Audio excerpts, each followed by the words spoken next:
Alright, well, welcome back. We're back on old 27 here and continuing this build. I think what I'm going to do today is put the distributor in, and that goes here, and probably static time it and see how close we are. One thing I did off camera was I had to fix this oil line here.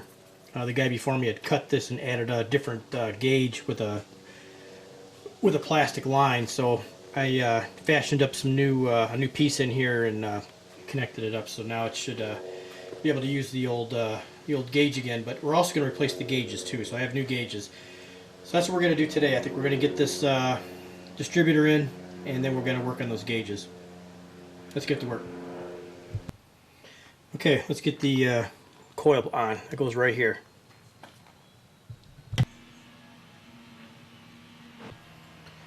Okay, there's the coil pack. It's ready to go. Now we'll get that distributor put in.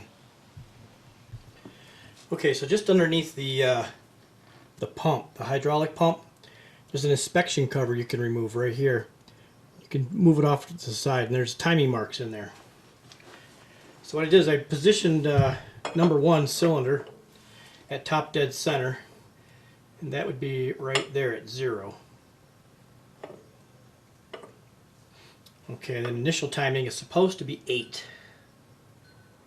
So there's 5, 6, 7, there's 8 degrees. Okay, now we'll get this distributor put on.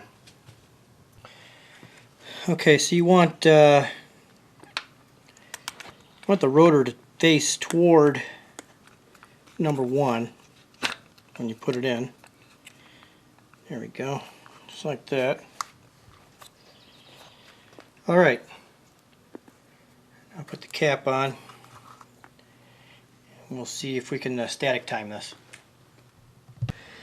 Okay, so with the ignition on and I have the coil hooked up, everything's hooked up here, so I need you to turn the distributor till I see it spark right there. Hopefully you're seeing that. Right there, that should be pretty much in time, at least to get it started, and then we can go from there to get the timing correct. Alright, let's move on to those gauges now. Looks like we're all set here. Get the new gauges on.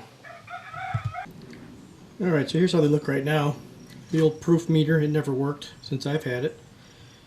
Temp gauge worked, oil pressure didn't work, and the amp meter worked, but we're going to move all those. Also in the center there, below the temperature gauge, is a light for nighttime driving, so I also have that. So you get these replaced. I'm not going to go through the tedious process of showing you me replacing them. I'll show you what it looks like when it's all done. Alright, let's get to work. Alright, that's much better. Now the proof meter reads 0 for hours, so I can keep track of the hours on the engine. That's if it starts. Alright guys, well, I just discovered that the starting solenoid needs to be replaced. Let me come on down here and show you that. It's in pretty rough shape. So maybe we're going to do starting solenoid, and then I need to pull the front end back in here again so I can get the radiator back on and we can give this thing a try. So, alright guys, that's about it for today, so thanks for watching.